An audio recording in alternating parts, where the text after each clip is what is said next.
Loué soit Jésus-Christ. Salam alaikum. Sa paix soit avec vous. Qui est Jésus-Christ? Jésus-Christ est un mystère de foi. Saint Paul dit dans la première épître aux Corinthiens, au chapitre 12 et au verset 3, « Nul ne peut dire Jésus est Seigneur, si ce n'est par l'Esprit Saint. » Et en effet, seul Dieu connaît qui est Dieu. Seul Dieu peut donc dire qui est Dieu. Seul l'Esprit de Dieu peut dire qui est Jésus-Christ. Nul, à moins d'une grâce de l'Esprit Saint, ne peut connaître que Jésus est Seigneur. Il faut tenir au sujet de Jésus-Christ qui est unique. Le mystère du Christ n'est comparable à aucun autre. 4 affirmations. La première, c'est qu'il est vrai Dieu. Et qu'est-ce qui peut empêcher Dieu de se faire homme s'il le veut? Qui ira dire à Dieu qu'il n'a pas le droit de se faire homme? Déjà, donc, nous venons de le voir, les prophètes juifs ont exprimé ce désir que Dieu se fasse homme. Ah, si tu déchirais les cieux et descendais! Qui ira dire que Dieu n'a pas pu répondre à cette prière? Si un homme se fait Dieu, évidemment, personne ne va le croire, car c'est impossible. Mais qui dira qu'il est impossible à Dieu de se faire homme? Évidemment, lorsque Dieu se fait homme, Dieu ne change pas. Pour autant, il ne cesse pas d'être qui il est, le même de toute éternité. Toute la différence, et c'est le mystère du Christ, vient pour l'humanité, qui va recevoir alors pour sujet d'attribution de la nature humaine, non pas une personne humaine, mais une personne divine.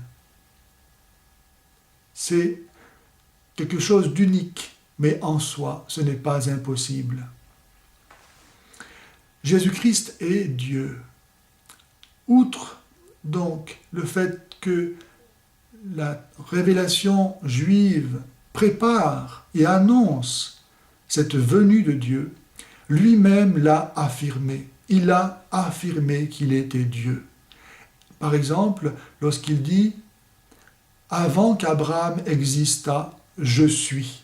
Je suis est le nom divin que Dieu a révélé à Moïse en Exode 3,14.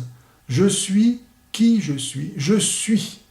Tel est le nom par lequel tu me présenteras aux Hébreux. Je suis l'être. Dieu est l'être par essence, par existence. Et Jésus revendique ce nom. Si vous ne croyez pas que je suis, vous mourrez dans vos péchés. En disant cette parole, Jésus non seulement revendique le nom de Dieu, mais encore il montre les conséquences de cette affirmation, à savoir que ne pas croire qu'il est Dieu entraîne à la perdition.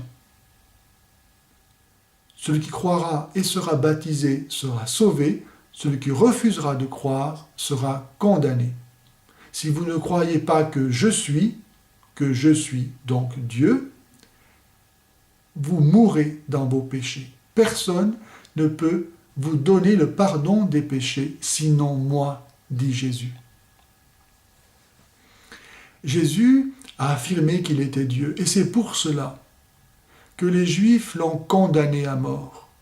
Comme les musulmans d'aujourd'hui, ils ont refusé de croire que Dieu pouvait descendre du ciel et s'incarner, malgré leurs écritures qui annoncent cette bonne nouvelle de la venue de Dieu venant assumer notre nature humaine pour la sauver.